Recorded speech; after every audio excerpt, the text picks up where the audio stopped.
Halo teman-teman, hari ini saya bersama dengan dua narasumber yang luar biasa. Salah satunya adalah Bante Santacito dan juga yang kedua adalah Bu Cleo Putri Yusaini. Hari ini kita akan bicara lebih banyak tentang waktu dan juga kaitannya dengan mindfulness.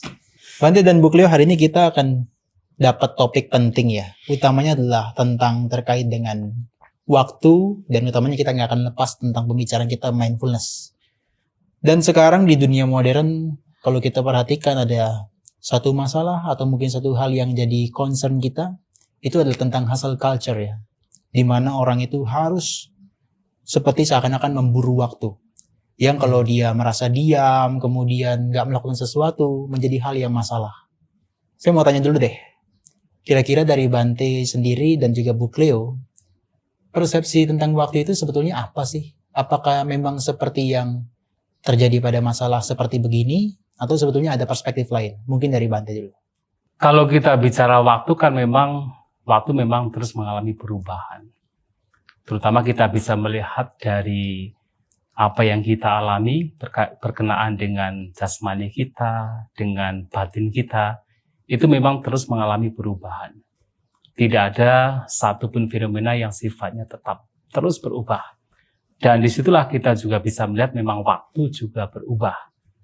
Namun demikian ketika zaman sekarang ada satu katakan tren ya, yaitu tadi ada the hustle of time ya. Jadi orang selalu memburu waktu, melakukan pekerjaannya dengan terburu-buru, kemudian kalau merasa tidak ada hal yang dilakukan itu dikatakan sebagai tidak produktif, kemudian betul-betul hidupnya hanya untuk beraktivitas, tidak mau diam. Itu sesuatu yang kalau saya lihat ya memang ekstrim. Tetapi bukan berarti kemudian diam terus juga ekstrim juga. Maka bagaimana hidup kita itu harus seimbang. Seimbangnya dalam artian adalah tentu kita sebagai manusia harus produktif. Harus produktif. Terutama adalah hal-hal yang baik yang harus kita gunakan waktu ini untuk melakukan yang terbaik dalam hidup kita. Tapi kalau kemudian kita terus beraktivitas, kemudian aktif sehingga menjadi gelisah, menjadi khawatir, terus mengejar sesuatu yang sebenarnya itu hanya apalagi untuk kesenangan, kenikmatan indrawi semata, dan pada akhirnya juga akan berakhir kan dengan apa? Dengan kematian. Ternyata hidup betul-betul hanya digunakan untuk hal semacam itu justru kalau saya melihat menyia-nyiakan waktu. Namun kalau kemudian seseorang berbicara produktivitas dalam konteks yang baik, yang bermanfaat, terutama tidak hanya untuk orang lain, tapi juga untuk diri sendiri, terutama adalah untuk batin kita sendiri, karena kita juga butuh tidak hanya makanan fisik, tapi juga makanan batin, itu adalah hal yang baik. Nah, dalam produktivitas yang seperti ini, orang harus bijak, mengatur dirinya, mengatur waktunya, kapan harus produktif untuk orang lain, untuk keluarga, kapan juga harus produktif untuk batin sendiri. Itu harus seimbang. Dengan demikian, orang demikian tidak akan sekadar diam, yang memang itu juga tidak baik, tapi juga tidak kemudian akan mengejar waktu, hidupnya terburu-buru. Itu juga tidak baik. Oke. Iya. Kalau dari Bu Cleo sendiri gimana? Perspektif dari psikologis itu gimana ya? Iya. Ini penelitian psikologi mengenai masalah waktu ini kan memang baru belakangan ini saja gitu ya, Bante dan sama Nera. Jadi waktu sendiri itu kan konsep dari fisika. Iya. Jadi dimensi realita itu mencakup ruang dan waktu kalau di dalam fisika. Jadi waktu itu tidak bisa hadir kalau tidak ada ruangnya, sederhananya seperti itu. 1 detik itu sama dengan 1 kali laju pendulum kalau zaman dahulu gitu. Namun secara psikologis ternyata memang betul bahwa pemaknaan seseorang terhadap waktu itu sangat berbeda antara satu orang dengan orang lainnya. Subjektif ya? Sangat subjektif, dan dari dirinya sendiri juga hari ini dan besok itu bisa berbeda juga, dia ada perubahan di dalam memaknai masalah waktu ini gitu. Nah, di masa modern sekarang ini tuh kita memang akrab ya sama Nera dengan istilah terlalu banyak yang harus dikerjakan dan tidak punya waktu. Iya. Padahal sebenarnya ya waktu 24 jam gitu ya, tapi banyak yang kemudian kayaknya gak cukup deh 24 jam, bisa gak sih sehari 48 jam misalnya, seperti itu. Padahal kalau menurut saya pun 48 atau dikali lagi 2 kali lipatnya lagi gitu ya, dipangkatkan sekalipun orang tetap akan terus merasa waktu itu kurang ya. selama memang cara dia kemudian untuk mengelola bagaimana mainnya itu memang kemudian diarahkan seperti yang dikatakan oleh Bante tadi ya, harus terus produktif, harus terus menghasilkan sesuatu dalam segi kuantitas gitu, tanpa dia sendiri bisa mengetahui gitu sebenarnya untuk apa sih saya kok harus mengejar sesuatu ini seperti itu gitu. Oke. Bante, tapi kalau Bante ngomong kalau misalnya kita terlalu mengejar produktivitas tanpa memikirkan diri sendiri dan orang lain, itu mungkin agak kontradiktif dengan yang dilakukan oleh Buddha ya. Selama 45 tahun itu kan Buddha hanya tidur 1 jam setiap hari. Gimana perspektifnya Bante menanggapi hal itu? Apakah Buddha termasuk yang menyia-nyiakan waktu atau enggak? Harus diingat bahwa Sang Buddha ini sudah memang cukup untuk dirinya sendiri. Artinya pertama, Sang Buddha adalah orang yang sudah tercerahkan. Ya. Yang sebenarnya beliau kalau dalam konsep spiritualitas itu sudah tidak membutuhkan hal lain lagi. Karena sudah mencapai yang terpuncak. Itu pertama. Sehingga beliau pada akhirnya bisa memberikan yang terbaik untuk orang lain. Yang kedua harus diingat. Dalam spiritualitas seperti seorang Buddha, bahkan yang lainnya sekalipun, ketika orang betul-betul mengembangkan spiritualitas dan tahu yang terbaik untuk dirinya sendiri, itu sudah otomatis. Walaupun seseorang ini kelihatannya itu melakukan hal untuk orang lain, tetapi sesungguhnya di saat yang sama adalah untuk dirinya sendiri. Karena apa yang orang lakukan itu, walaupun kelihatannya untuk orang lain, tapi setiap momennya, orang demikian selalu membawa batinnya itu tenang seimbang. Membawa batinnya itu tidak terseret oleh, seperti tadi adalah kesenangan terhadap yang menyenangkan, atau kebencian terhadap yang tidak menyenangkan. Batin orang demikian itu selalu seimbang, dan itulah seorang Buddha. Makanya tidak berarti kemudian orang seperti Buddha hanya tidur 1 jam, beliau itu seperti menyia-nyiakan waktu hanya untuk orang lain. Tidak, karena setiap momennya seorang Buddha adalah orang yang tercerahkan sehingga batinnya sudah secara otomatis mindful on the time. Nah, itu Bu Cleo, kalau Buddha itu kan supramandennya ya. Gimana kalau perspektifnya orang-orang duniawi seperti ya pada umumnya lah ya. Itu waktu yang ideal itu digunakan seperti apa? Apakah harus 1 jam seperti Buddha? Itu kan supramanden ya Bante ya. Artinya kan memang sudah spiritualitasnya tinggi. Kalau kita loh manusia pada saat ini yang modern ini, yang terkena dengan hustle culture, idealnya seperti apa kalau dari perspektifnya Bu Cleo? Semestinya manusia itu beraktivitas. Sebenarnya di dalam tubuh kita sendiri itu kan memang tidak ada sensor yang secara spesifik itu berfungsi untuk mendeteksi waktu gitu ya. Utamanya panca indera kita ya. Iya, kalau panca indera yang kita miliki itu kan jelas mata untuk stimulus yang visual, tapi stimulus berupa waktu ini kan tidak ada indera spesifik gitu kan yang kemudian mendeteksi waktu. Tapi seseorang itu kemudian bisa memiliki fluktuasi pengalaman terhadap waktu yang mana contoh paling sederhana gitu ya sama Nera, pada saat kita pergi ke suatu tempat yang belum pernah kita kunjungi itu kan rasanya kayak nggak sampai-sampai gitu. Tapi pada saat kita kemudian pulang rasanya cepat banget, tiba-tiba sudah sampai. Padahal durasi yang kita tempuh, jarak yang kemudian kita lakukan itu kan sama saja sebetulnya. Berarti ada parameter tertentu secara psikologis yang kemudian kita pakai untuk menginterpretasikan waktu itu sendiri. Nah, kalau dari segi riset itu adalah atensi dan emosi, which is 2 itu juga sangat dekat dengan mindfulness kan. Di dalam pengertian mindfulness itu sendiri kan attention to and awareness of daily experiences kalau secara saintifik terjemahkannya seperti itu gitu. Dan unsur emosional itu semakin kita kemudian merasa lekat dengan sesuatu ataupun kita membenci sesuatu, maka kita akan makin merasa dipermainkan oleh waktu gitu loh, secara sederhananya begitu. Jadi kalau mau tidak terburu-buru oleh waktu berarti secara emosional senetral mungkin gitu ya, dan atensi itu diberikan ya selama mungkin. Tapi kan dalam kehidupan sehari-hari bahkan ada risetnya mungkin sama Nera tahu ya Attention bahwa span kita sudah sangat iya, singkat ya. lebih singkat dibandingkan dengan ikan mas ya. Ikan mas itu bisa 12 detik dan kita itu hanya sekitar 8 detik gitu untuk mampu fokus sama satu hal gitu. Apalagi di era sosial media yang ada sekarang ini, kita atensi itu menjadi barang mewah seperti itu. Kita tidak ingin suatu konten pun kita diiklan terus gitu loh, konten tersebut. Jadi mau tidak mau kita merasa atensi kita beralih lagi seperti itu. Itu salah satu faktor yang kemudian mengakibatkan bagaimana kita memahami waktu itu sangat berbeda juga dibandingkan dengan generasi sebelumnya, yang mana kita untuk dapat informasi pun bertahap gitu. Kita pergi ke suatu tempat mencari informasi belum tentu dapat. Kalau sekarang kan banjir informasinya. Dan instan sekali ya.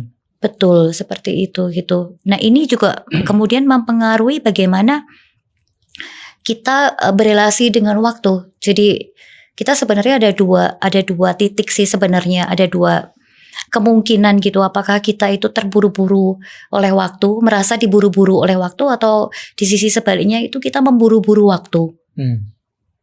Gitu. Ya. Memburu-buru waktu ini yang ketika kita menginginkan sesuatu tapi kok nggak datang-datang gitu ya, itu kan rasanya kok waktu kok lambat sekali gitu. 30 menit itu untuk lama menunggu sekali. hal yang kita senangi, kita harapkan itu kan lama sekali. Sebaliknya 30 menit melakukan aktivitas yang tidak kita sukai itu kan rasanya lama sekali juga, seperti itu gitu Ya. Tapi kalau kita suka, aduh kok cepat sekali sih berlalu. Ya. Itu kan seperti apa ya, menunjukkan betapa rentannya gitu kita secara emosional dan secara atensi dalam kehidupan sehari-hari kita, seperti itu. Loh, kalau dari Bante sendiri gimana Bante? Perspektif Buddhismenya. Itu emang kita dipermainkan oleh perasaan dan juga perhatian kita ya. Maksudnya terhadap sesuatu yang menyenangkan kayaknya cepet sekali. Kalau nggak Betul. menyenangkan kok kayak lama banget gitu ya Bu Cleo ya. Ya, Iya. Mungkin dari Bante gimana? Apakah Ya. memang seperti itu ya? Ya memang demikian. Jadi segala sesuatu yang memang itu tidak menyenangkan, itu rasanya itu lama sekali. Tapi begitu itu sesuatu yang membuat kita damai, membuat kita bahagia, itu cepat sekali. Salah satu contohnya adalah ketika bermeditasi. Ketika saat bermeditasi duduk misalnya, kemudian pikiran itu kacau sekali, pikiran tidak mau diam, tidak mau damai, terus liar, gelisah, apalagi kakinya sakit, punggungnya sakit. Itu hanya 5 menit saja sudah rasanya lama sekali. Tapi ketika batin itu tenang, batin itu damai, kemudian perhatian juga setiap momennya bisa memperhatikan objek dengan baik, badan juga nyaman, 1 jam, 2 jam itu rasanya cepat sekali. Kan memang waktu itu kan sebenarnya kan juga persepsi dari batin kita. Apakah itu bisa lambat atau bisa panjang, itu adalah karena batin kita. Makanya kan seperti ada pertanyaan kan, ada seorang Brahmana kepada Sang Buddha. Nah, Brahmana ini bertanya, setelah membunuh apa seseorang itu bisa tidur nyenyak? Setelah membunuh apa seseorang tidak bersedih? Ya. Mungkin kalau orang ditanya demikian, membunuh nyamuk ya. Bisa tidur nyenyak. Tapi Sang Buddha mengatakan, setelah membunuh kemarahan, seseorang bisa tidur nyenyak. Setelah membunuh kemarahan, seseorang tidak bersedih. Karena pada waktu itu, Brahmana ini sedang marah sekali dengan Sang Buddha. Dan karena kemarahannya tidak bisa tidur, jadi waktu itu rasanya begitu lama, begitu tersiksa dia. Makanya kemudian bertanya kepada Sang Buddha, dengan pertanyaan yang pengalaman dia, sebenarnya bagaimana seseorang bisa tidur nyenyak, tidak tersiksa, tidak merasakan waktu yang begitu lama, ternyata karena pikiran. Dengan pikiran yang bebas dari kemarahan, bebas dari pikiran-pikiran yang buruk, segalanya menjadi seperti melambat tetapi tidak menyiksa. Nggak ada tekanan ya? Nggak ada tekanan. Jadi kalau tadi mengatakan ada perhatian, ketika orang punya perhatian, jadi apapun itu seperti melambat. Kan Sang Buddha mengatakan bahwa ada banyak arus yang datang dari berbagai arah. Bagaimana kita bisa memfilter arus tersebut dan bagaimana kita bisa melenyapkan, menutupnya. Nah, di sini arus tidak lain adalah pengalaman 6 indera kita. Itu seperti arus. Seperti kata tadi, Bu Gelo mengatakan kita dibanjiri oleh berbagai macam informasi. Itu adalah seperti arus. Tapi kemudian bagaimana kita itu memfilter dengan cara melambatkan. Nah, kita bisa mengamati setiap arus pengalaman tersebut sehingga terfilter, sehingga terasa lambat, ada pausing di sana, itu dengan perhatian, dengan mindfulness. Nah, kemudian karena di dalam arus-arus itu ada berbagai macam pikiran yang buruk. Biasanya begitu kan? Ya. Melihat yang menyenangkan ada keserakahan, melihat yang tidak menyenangkan ada kebencian, iri hati, cemburu dan sebagainya. Dan itu dideteksi satu persatu dengan mindfulness, dengan perhatian. Yang kemudian kebijaksanaan yang kita sudah akumulasi itu yang nantinya akan melenyapkan pikiran-pikiran yang buruk. Maka orang yang punya perhatian, orang yang punya mindfulness, kemudian pikiran-pikiran buruk itu juga semakin berkurang, orang demikian akan bahagia, akan menjadi damai, dan ada kalanya waktu itu akan terasa cepat. Tetapi setiap momennya itu akan terlihat dengan jelas. Jadi melambat tetapi tidak menekan, tidak menyiksa, sehingga rasanya kok cepat ya. Itu karena memang batin yang terlatih. Memang dipengaruhi juga ada emosi, ada pikiran, ada perhatian jelas, kita ya Bante ya. Sangat dipengaruhi, sangat dipengaruhi. Kalau dari Bu Cleo sendiri gimana? Tadi kan ada ngomong tuh, kita harus sebisa mungkin tenang seimbang. Kan kalau dari 3 jenis perasaan kan ada perasaan yang menyakitkan, menyenangkan, dan perasaan yang biasa-biasa aja, netral. Tapi orang yang masuk dalam keadaan yang tenang seimbang itu bagaimana yang dimaksudkan oleh Bu Cleo? Apakah dia seperti orang bengong aja? Apakah itu adalah bukan juga membuang-buang waktu? Persoalannya kemudian adalah banyak orang yang merasa bahwa yang bisa membuat dia tenang dan seimbang itu ketika apa yang dia inginkan itu tercapai gitu loh. Sebaliknya ketika sesuatu itu jadi berubah dan sudah tidak menyenangkan lagi, titik keseimbangan dia jadi terganggu gitu loh ketika itu terjadi. Itu sebabnya kenapa kemudian juga banyak sekali orang yang berusaha untuk mengejar-ngejar waktu, karena berharap bahwa dengan mengejar waktu tersebut itu things will get better gitu loh. Oke. Kondisi akan lebih baik daripada kondisi apapun yang sedang dia jalani pada saat ini gitu. Nah, kalau kita berbicara mengenai tadi ya, emosi itu kalau secara saintifik itu sifatnya netral sebetulnya. Namun kita memberikan makna terhadap emosi itu berdasarkan perasaan atau feeling yang kita alami gitu. Makanya bisa kemudian positif artinya menyenangkan, negatif artinya painful atau menyakitkan, ataupun netral. Nah, bagi orang kebanyakan sesuatu yang netral itu menjemukan karena tidak ada tantangannya gitu kan. Terus harus ngapain dong kalau tidak ada sesuatu hal yang kemudian harus dikejar gitu. Kan pengalaman untuk duduk diam itu sesuatu yang sangat menakutkan bagi kebanyakan orang, sehingga jangankan persepsi tenang seimbang ya, itu dianggap hal yang sangat menakutkan seperti itu gitu. Berarti kalau kita bukan hanya, tapi tenang seimbang itu mungkin di Buddhis ada istilahnya yang dengan kebijaksanaan Bante ya, Tatra Majatata ya kalau istilah Abhidhamma ya. Sebenarnya kalau di istilah Tatra Majata itu, yaitu itu adalah tenang seimbang yang baik, karena masuk dalam Subhana Cetasika ya. Iya. Ya, tetapi tenang seimbang itu memang ada 2. Jadi ada yang sebenarnya memang itu masih berkenaan dengan indrawi, itu yang adu kama suka widana, jadi ya, perasaan yang natural feeling. Natural feeling. Kemudian yang kedua adalah UPK, kita menggunakan istilah UPK, keseimbangan batin yang memang muncul dari pengembangan batin, dari kebijaksanaan. Yang tadi misalnya ada istilah Tatra Majata itu, dari kebijaksanaan. Nah, kebijaksanaan di sini seperti yang mungkin yang beberapa waktu yang lalu juga sudah disampaikan, adalah kebijaksanaan yang muncul di mana orang mengetahui ketika ada mungkin emosi yang kemudian orang meresponnya dengan tidak suka, memunculkan kebencian. Nah, dia tahu, wah ini tidak baik, ini tidak bermanfaat, ini membawa kepada penderitaan. Maka batin menjadi seimbang, menjadi tenang. Jadi alih-alih terseret oleh kebencian, kemudian orang menyadarinya dengan mindfulness, kemudian menjadi seimbang. Atau kemudian ketika muncul nafsu keinginan yang sifatnya adalah keserakahan. Nah kemudian orang demikian akan melihat bahwa ini pun juga sebenarnya tidak bermanfaat. Karena kalau kemudian batinnya terseret ke sana, itu memunculkan keserakahan. Orang kemudian menjadi budak dari ketagihannya sendiri, menjadi gelisah, menjadi khawatir, keinginannya semakin bertambah, yang tadi menjadi ada merasa waktunya tidak cukup, harus mengejar waktu, itu kan karena keinginan, karena keserakahan. Yeah.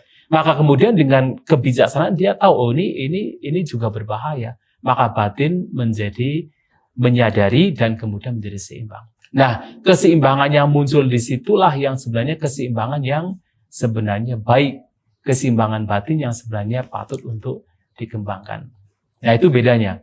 Kalau hanya seimbang kayak tadi misalnya merasa netral melihat sesuatu tidak menyenangkan, juga bukan menyenangkan, kemudian batin menjadi netral, lama-lama menjadi sebuah kebosanan, karena tidak ada kebijaksanaan, ya itu memang akan demikian.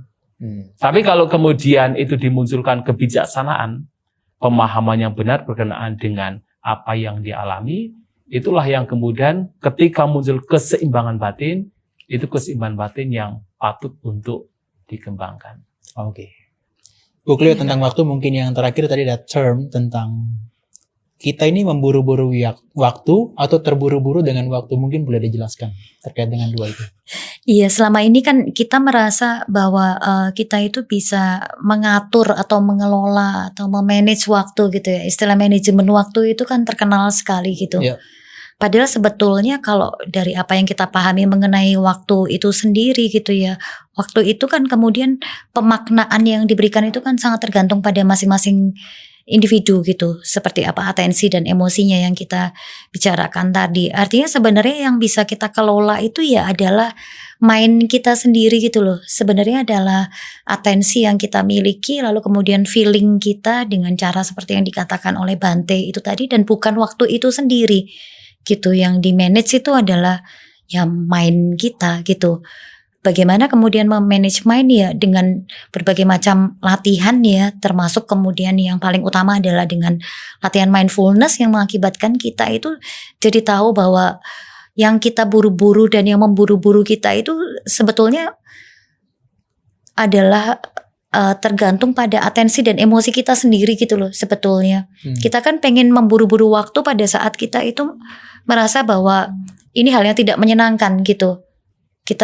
Apa yang sedang kita temui itu hal yang tidak menyenangkan, kita berusaha untuk memburu-buru waktu agar ketidaksenangan ini segera berlalu. Seperti itu.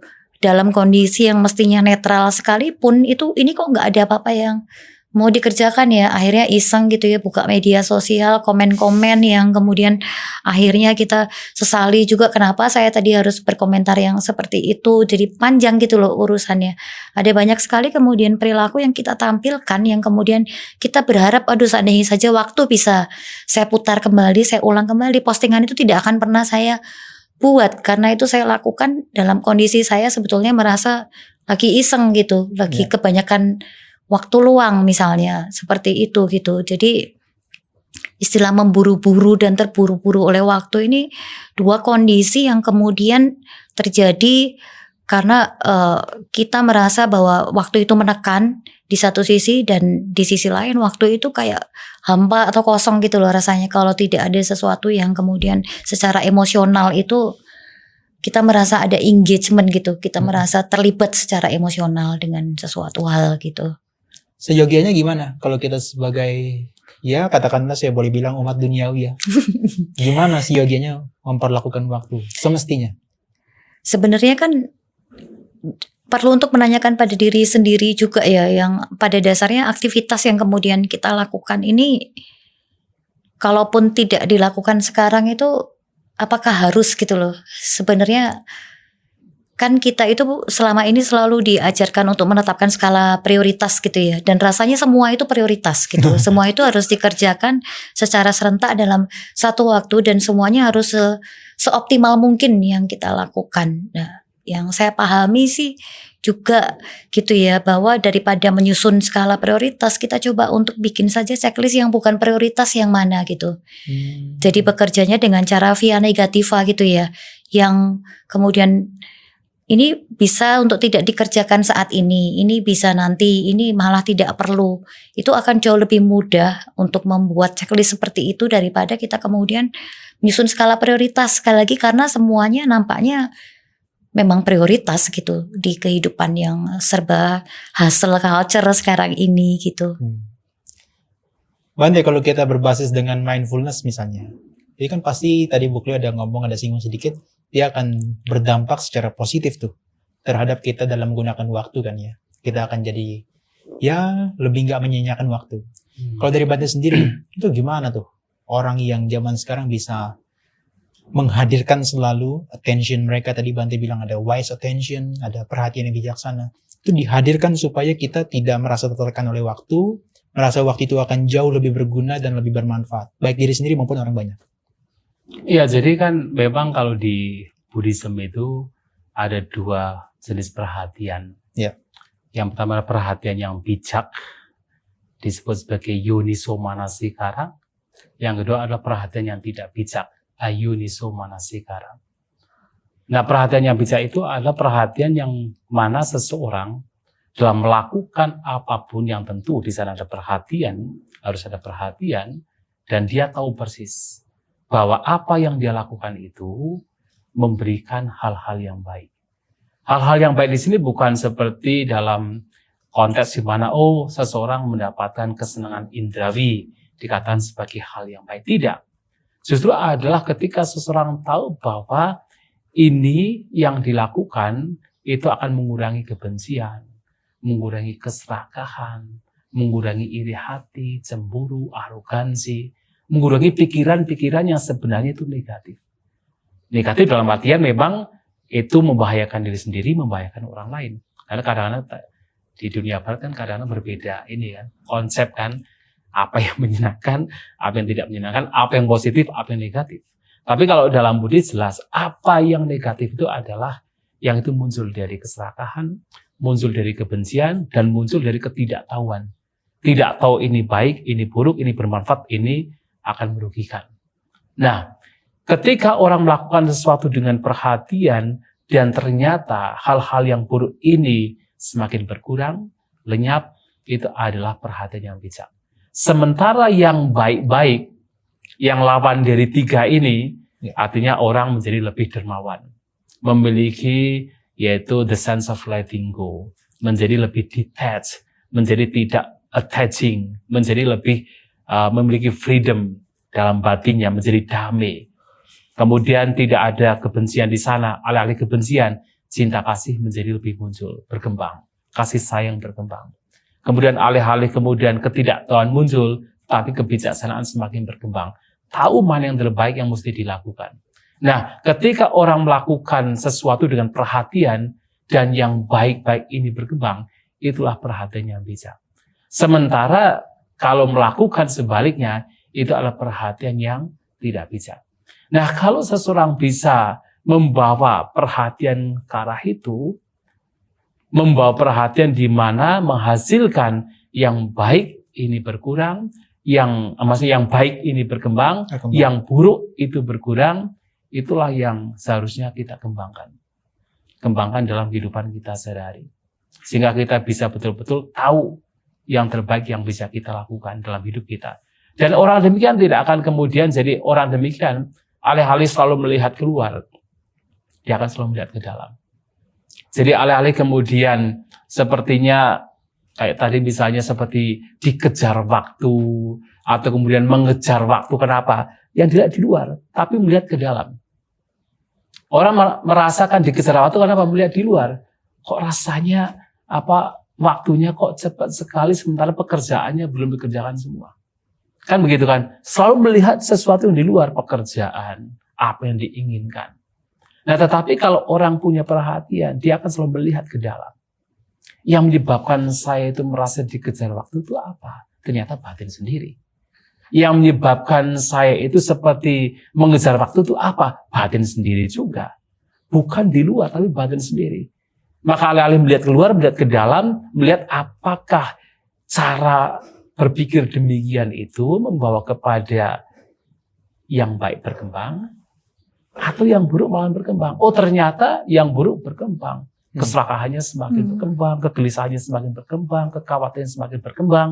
Sementara tidak ada kedamaian, maka dia akan kembali ke sini. Kembali ke batinnya sendiri. Nah, itulah perhatian yang bijak. Kalau bahasa Jawanya mungkin istilahnya selo gitu ya. Mungkin betul, selo. Pausing. Apa nanti? Pausing dalam bahasa Inggris. Slow. Pausing. Jadi, Iya, jadi kita itu melihat ke dalam untuk tidak terburu-buru. Jadi menyela gitu kan. Mungkin melambat gitu ya istilahnya. Seperti melambat, seperti pausing. Pause. Jadi kita itu alih-alih kita terburu-buru, kita udahlah melambat begitu kan, melihat ke dalam, selalu melihat ke dalam. Iya. Nggak tahu ya, di barat kan lagi sibuknya adalah, kalau dari Bu Cleo sendiri kan bilang mengamplifikasi perasaan yang positif. Itu kan tantangan terbesar Bu Cleo. Negatif muncul, dia akan berusaha untuk dia merubah jadi sesuatu yang positif. Kalau dari Bu Cleo sendiri gimana? Menghadirkan mindfulness atau perhatian penuh atau atensi kita supaya nanti bisa berdampak terhadap attention span kita bisa lebih meningkat. Yang pertama memang parameter yang digunakan saja untuk masyarakat industri itu kan berbeda dengan kalau dari kita sebagai masyarakat agraris gitu ya. Kalau masyarakat agraris kan pada prinsipnya ya kita kalau misalnya menanam padi di sawah gitu ya, setelah selesai kita tanam ya kita kemudian pelihara sehari-hari gitu, kita rawat ya sudah gitu loh, tidak kemudian diburu-buru gitu loh kapan harus produksinya. Ini kan sangat berbeda dengan masyarakat industri ya, yang mana produksi itu harus secepat mungkin dan dalam waktu yang sesingkat mungkin. Ini di satu sisi juga akan kemudian menciptakan kebingungan bagi generasi yang ada sekarang ini, karena di satu sisi nenek moyangnya memang adalah agraris gitu, tapi di sisi lain ini era kompetisi dunia yang bergerak semakin cepat ini membuat ya jadi takut ketinggalan, jadi takut kalau misalnya tidak jadi pemenang nanti saya bagaimana, kayak begitu gitu. Nah kekhawatiran seperti ini sebetulnya yang perlu untuk dikelola gitu, karena pada dasarnya seperti yang tadi dikatakan oleh Bante juga gitu, bahwa itu kan sebenarnya adalah minda kita sendiri ya, mind kita sendiri gitu loh, yang kemudian ngeset target, limit berapa banyak kuantitas yang harus kita hasilkan dari aktivitas kita sehari-hari gitu. Kita fear of missing out gitu ya, ketakutan kalau kita tidak berhasil untuk kejar setoran gitu ya, apa yang akan kemudian terjadi. Saya pikir justru dengan memberanikan diri untuk melakukan eksperimentasi ya, kalaupun tidak semua bisa saya kerjakan gitu hari ini, coba kita lihat seperti apa gitu nanti kenyataannya, apakah separah yang kita khawatirkan atau ternyata ya biasa-biasa saja, ternyata lebih kekhawatiran kita itu jauh lebih besar untuk tidak mencapai target itu ketimbang pada saat target itu sendiri nggak tercapai gitu loh. Jadi rasa takut itu yang kemudian kita belajar untuk kenal. Dari situ kita akan makin tahu ya sebenarnya mana sih kemudian hal yang bermanfaat dan betul-betul penting untuk kita kerjakan. Jadi membedakan antara kebutuhan dengan keinginan. Kalau yang namanya keinginan itu kan jumlahnya sangat tidak terbatas. Itu sebabnya kenapa waktu rasanya kurang, karena itu banyak kan keinginan sebetulnya gitu. Makanya mungkin boleh dibuat ya skala yang bukan prioritas yang mana ya Bu ya? Betul, karena kalau keinginan itu kan seandainya nggak tercapai pun nggak apa-apa, akan muncul keinginan berikutnya lagi gitu loh, ganti lagi. Cara main kita bekerja kan seperti itu ya, pun tercapai habis itu sebentar sudah bosen, ngeklik yang baru lagi gitu secara online, kita cari lagi gitu mana yang lebih menyenangkan. Baca satu postingan kan ketawa, habis itu ganti lagi scrolling lagi, seperti itu. Jadi atensi itu memang harus selektif saat ini gitu. Kemampuan untuk memblokir, memfilter informasi yang tidak bermanfaat untuk kita itu definisi kecerdasan di abad modern gitu. Dan harus dimiliki ya. Iya. Sebagai bentuk ya barangkali itu bagian dari critical thinking juga ya. Betul. Berpikir gitu. kritis. Jadi bukan tidak lagi mengumpulkan informasi sebanyak-banyaknya karena saat ini era banjir informasi gitu ya, tapi justru memfilter mana yang informasi yang tidak bermanfaat untuk saya gitu. Dengan cara seperti itu ada sedikit kelonggaran lah gitu dari segi kemudian persepsi kita terhadap waktu gitu. Barangkali tadi ada ngomong tentang slow, itu saya masih belum paham tentang slow itu bagaimana maksudnya. Slow itu seperti kita itu berhenti sejenak. Oh, setelah itu Iya. jangan jeda itu maksudnya Ya ya? jeda, berhenti sejenak. Begitu kah? Dari bukunya gimana? Jeda itu? Ada space ya, ada space, iya. ya. Ada space. Oke. Jadi seperti kita itu jangan terburu-buru, tapi kita cobalah melihat. Jadi kita itu memberikan waktu, memberikan selah, memberikan jeda untuk melihat itu. Ya memang saya juga setuju bahwasanya sekarang itu memang orang itu membutuhkan pengembangan atensi ya. Karena apalagi dunia sekarang itu memang selalu mengajak kita untuk terus mengejar informasi. Bahkan kalau saya perhatikan, kenapa sekarang yang paling populer adalah TikTok, Iya. atau Instagram. Orang scrolling Iya. Itu dengan tidak berbagai ada- macam. Tidak Nggak ada ada ujungnya, tidak ada Nggak ada ujungnya loh ujungnya. Bante. Sampai ke bawah itu nggak Iya, ada dan- bawahnya. Nggak ada bawahnya, Gitu. dan informasinya itu berbagai macam. Yang mana ada yang mungkin baik, ada yang tidak baik, dan terus begitu. Sehingga apa? Itu juga sebenarnya di satu sisi membawa seseorang untuk tidak memiliki mindfulness, tidak memiliki atensi. Kenapa? Informasinya begitu banyak dan orang terus diseret oleh kesenangan. Dan itulah kenapa ya meditasi, mindfulness terutama itu penting untuk zaman sekarang di tengah-tengah informasi yang tidak ada ujungnya. Iya. Tapi by the way juga saya kan juga sering dapati orang-orang yang latihan meditasi di sini ya. Iya. Ya mungkin mereka awalnya berpikir saya ini diserang oleh algoritmanya sosial media kan. Harus setiap hari scrolling. Tapi begitu 7 hari mereka nggak megang HP. Mereka fine-fine aja loh. Sebenarnya, Dan justru mereka merasa kok kayak nggak ada beban ya. Apakah itu juga berdampak ya? Kita bahkan sekarang ini musuhnya bukan yang terbesar adalah algoritma dari sosial media itu. Dan kita mungkin harus kasih jeda nih. Seperti begitu Bante ya? Atau Bukleo aja? ya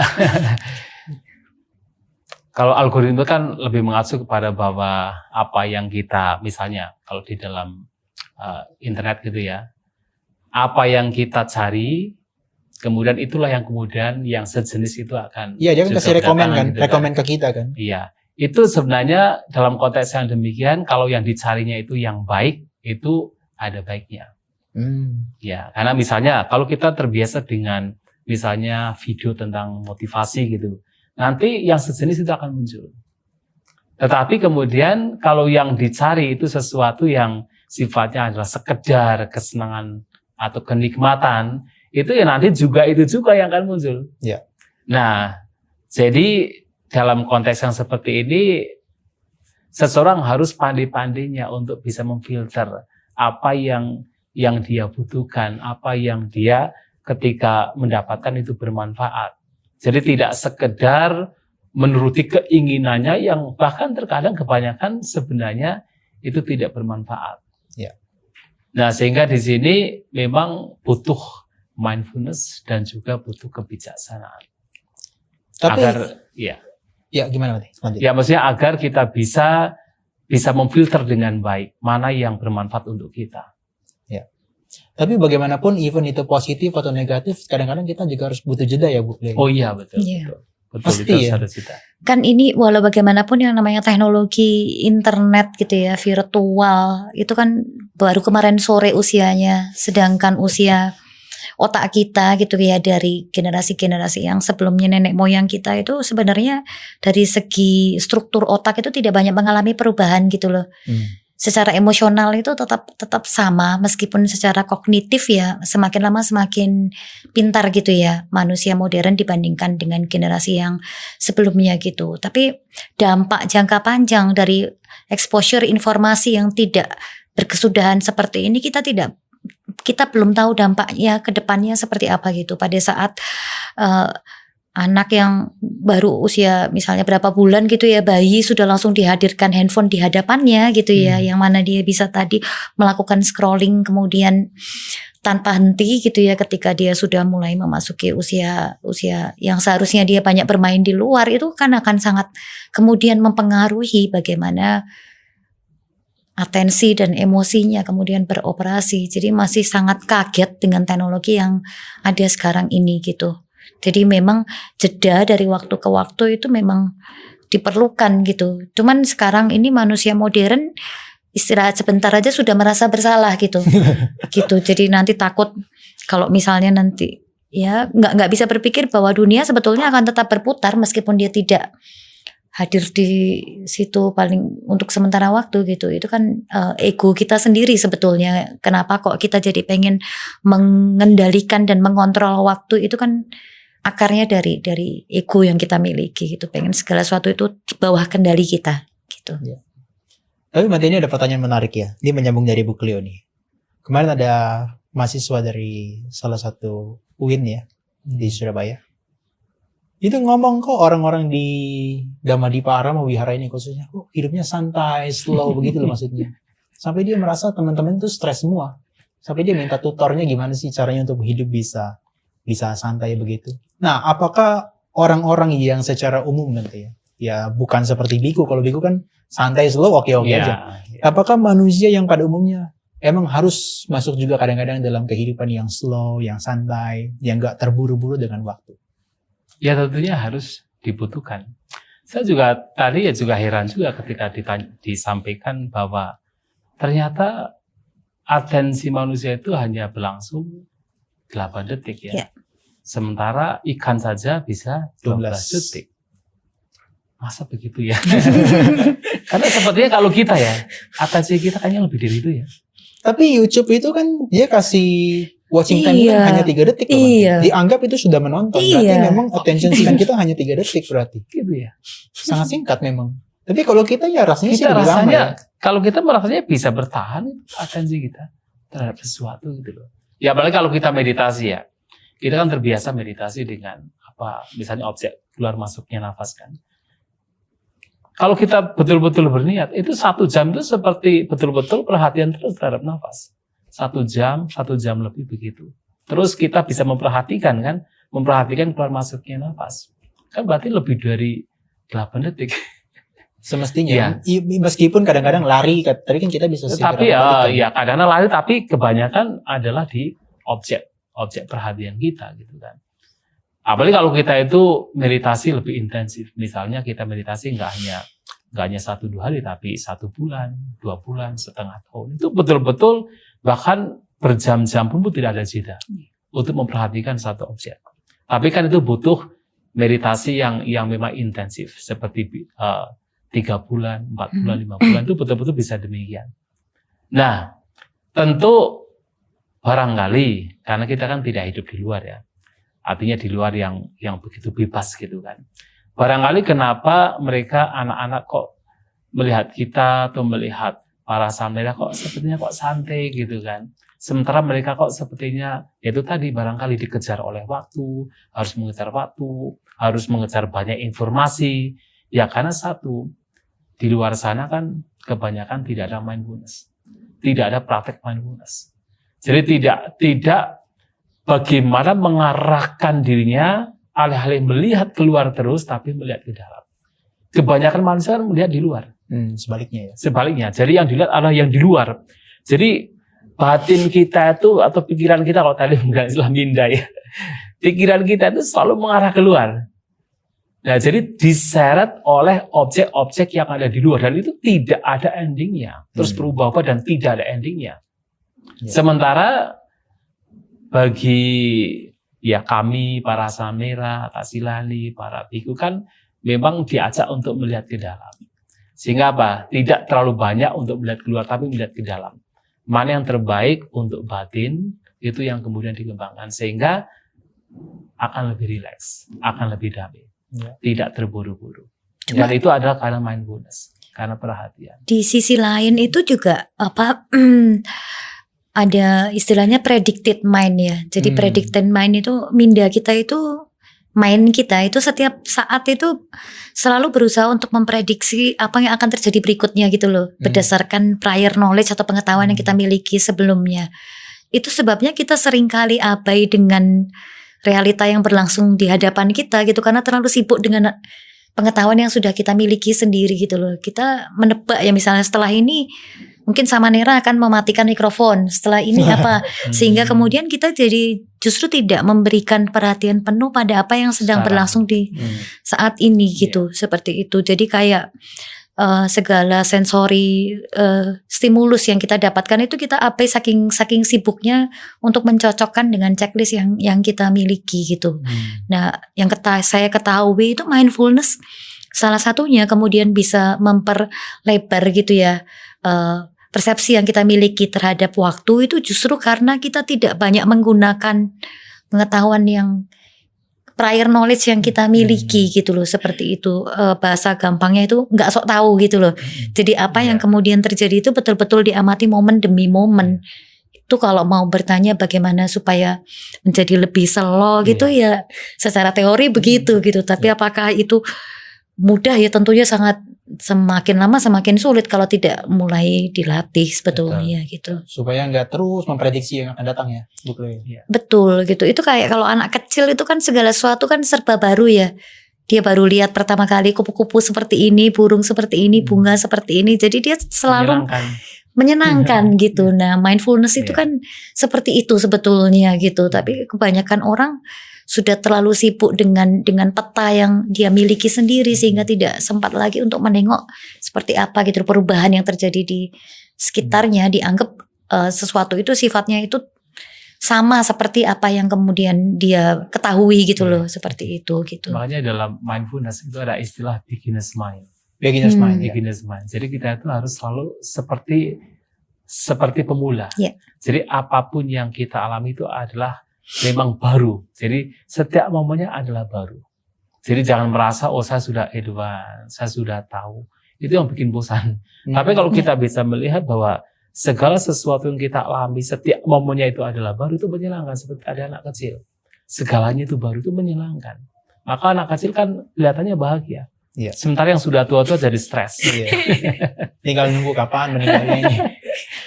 Tapi ada satu riset dari meta-analisis tadi yang membandingkan 3 bagian eksperimen, yaitu adalah focus attention, satu lagi adalah open monitoring, satu lagi apa sih, lupa. Satu lagi non-duality. Jadi dia membagi jenis meditasi gitu ya berdasarkan yang sudah banyak diriset di negara-negara barat seperti itu. Jadi mencoba untuk melihat bagaimana persepsi mengenai waktu gitu dari masing-masing jenis meditasi yang berbeda. Karena kalau awal itu kan biasanya kan diawali dengan fokus attention terlebih dahulu. Jadi atensi yang terfokus itu berarti kan nanti kalau misalnya ada stimulus yang berasal dari eksternal yang hanya diamati saja, tapi kemudian atensinya dikembalikan kepada objek atensi, misalnya napas seperti itu gitu. Dan dari penelitian itu menunjukkan bahwa bagi orang yang tidak terlatih meditasi itu memang hal yang sifatnya netral seperti napas pun itu bisa jadi sesuatu yang dibenci gitu loh. Seperti itu gitu, karena kok tidak kunjung selesai gitu kemudian praktek yang dilakukan gitu. Jadi itu salah satunya.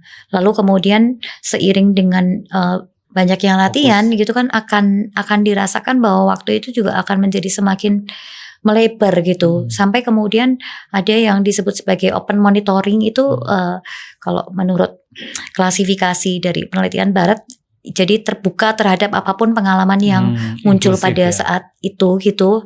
Dan kemudian itu juga bisa memperlebar waktu sampai kemudian kondisi bisa mencapai apa yang disebut sebagai timelessness. Timelessness, seakan-akan waktu udah nggak ada berpengaruh. Seperti itu gitu. Kalau yang non-duality tadi yang terakhir? Yang non-duality ini sebenarnya masih belum banyak penelitian yang kemudian bisa menarik suatu kesimpulan yang konklusif terkait dengan ini gitu ya. Karena kalau secara saintifik itu kan memang perlu untuk konkret operasionalkan. Sedangkan kalau non-duality itu kan misalnya mencakup bahwa kita itu merasa bahwa menyatu dengan alam, menyatu dengan waktu dan seterusnya, itu kan sesuatu yang kemudian masih belum terlalu banyak yang concern di itu gitu. Jadi secara saintifik yang dua itu yang open monitoring dan yang sebelumnya yang focus attention seperti itu gitu. Itu yang bisa membuat kita memperlebar seakan-akan waktu tuh. Iya, dan sampai kemudian self les gitu ya. Jadi merasa bahwa diri kita itu sudah tidak ada lagi gitu. Diri itu bukan bukan sesuatu yang kita seperti yang kita yakini selama ini, kayak begitu. Karena yang dilihat adalah proses terus menerus dari Betul. momen ke momen ya. Iya, perubahan. Jadi kayak sebetulnya menandai waktu dengan masa lalu, saat ini dan masa depan itu kan hanya penanda saja terhadap apa yang sudah berubah, apa yang sedang berubah dan apa yang akan berubah. Nah, itu kalau meditasinya kemudian semakin intens gitu ya, latihannya semakin rutin, itu akan bisa paham gitu, kok bisa kalau sekarang itu kok ternyata yang kita omongkan sekarang pun sebenarnya sudah lewat gitu loh sebenarnya, kayak begitu gitu. Oke. Bante, kalau tadi saya tarik dengan pembicaraan Bu Cleo bersama-sama, bagaimanapun kita sekarang berarti untuk mengatasi tantangan-tantangan yang terjadi sekarang. Itu kan mindfulness bagaimanapun caranya harus dikembangkan dan dilatih ya. Bagi Bante sendiri dan juga Bu Cleo, mungkin sebagai pertanyaan yang terakhir, dari Bante sendiri, kasih mereka alasan yang sangat urgent dan bagaimana cara mereka untuk praktek, utamanya bagi yang pemula, mindfulness dan juga meditasi. Terutama karena memang sekarang kan ada tadi hustle culture itu ya. Jadi budaya yang terburu-buru kemudian membawa seseorang menjadi mudah gelisah, mudah khawatir, takut, ketinggalan dan sebagainya. Maka mindfulness ini sangat penting. Dan saya tertarik dengan apa yang tadi di barat ternyata itu ada 3 cara ya, ada focus attention, kemudian open monitoring, dan non-duality. Sebenarnya ini juga memang bagian dari meditasi Buddhis. Oh ya, samatha dan vipassana. Iya, betul, samatha dan vipassana. Karena di awal kita mempraktikkan meditasi memang harus ada fokus. Harus ada fokus terhadap satu objek. Karena memang kita sudah terbiasa dengan berbagai macam objek, seperti tadi kan yang menyebabkan orang itu punya culture, punya budaya untuk terburu-buru karena tidak fokus dengan satu objek. Maka latihannya adalah bagaimana kita membawa batin kita untuk fokus dengan satu objek. Kalau dalam meditasi kita bisa menggunakan objek nafas misalnya, atau objek kembung kempis perut, kemudian objek ketika meditasi jalan dengan objek langkah kaki, untuk membawa batin fokus dengan satu objek. Ini sudah satu latihan agar kita atau seseorang itu tidak kemudian selalu diburu atau mengejar sesuatu yang berada di luar dirinya. Tapi lebih kepada hidup saat ini dan sekarang untuk bersama dengan itu objek, dengan latihannya, objek yang diperhatikan itu focus attention. Dan memang ketika orang itu punya perhatian demikian, maka dia itu akan menjadi lebih inklusif. Lebih open terhadap apapun, tetapi tidak kemudian terseret. Jadi menerima apapun, baik itu yang mungkin orang melihatnya sebagai yang menyenangkan, atau yang tidak menyenangkan, tapi orang demikian dengan batin yang bebas, batin yang open, batin yang inklusif, batin yang damai, bisa mengalami semua hal tanpa terseret ke sana.